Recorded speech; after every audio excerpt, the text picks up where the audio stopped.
গত ৮ই জানুয়ারি ২০২৫ দিবাগত রাতে ময়মনসিংহ কোতোয়ালি থানার সম্মুখে অবস্থিত ২০০ বছরের পুরনো শাহ সুফি সৈয়দ কালু শাহ রহমতুল্লাহ আলাইয়ের মাজারে ১৭৯তম উরস বার্ষিক চলাকালীন বড় মসজিদ কেন্দ্রিক মাদ্রাসা থেকে একদল ছাত্র রাত ১১টায় হামলা ও ভাঙচুর চালায়। অনুষ্ঠান পণ্ড হয়ে যাবার পর পরবর্তীতে রাত ৩টার দিকে আবারও উগ্রবাদী গোষ্ঠী মাজার ভাঙচুর, অগ্নিসংযোগ, পবিত্র কোরআন পোড়ানো ও মাজারের দান বাক্স ভেঙে মাজারের টাকা লুট করে নিয়ে যায়।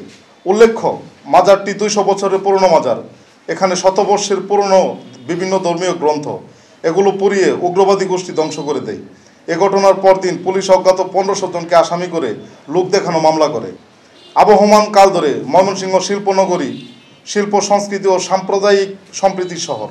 ব্রহ্মপুত্র নদের অববাহিকায় বহু আলেম ওলামা, পীর সুফিবাদের জন্ম নিয়েছেন বহু মনীষী, বাউল সাধক ও মহাজন।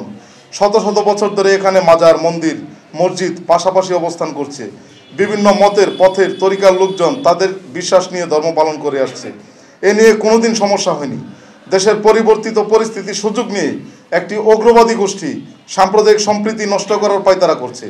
কিন্তু আমাদের দৃঢ় বিশ্বাস, এই জনপদের মানুষ এই ধরনের উগ্রবাদী সাম্প্রদায়িক কর্মকাণ্ড মেনে নেবে না। আমরা এই ন্যাক্কারজনক ঘটনার সাথে যারা জড়িত তাদের অবিলম্বে গ্রেপ্তার ও বিচারের দাবি জানাই। ওনারা যদি ক্ষতিপূরণ দেয় সেটা ভালো। আর প্রশাসন যদি মনে করে এরা দুষ্কৃতিকারী, এরা ডাকাতি করছে রাত্রের বেলায়, সেটা প্রশাসন ব্যবস্থা নেবে। আমরা তো সেটা নিতে পারবো না।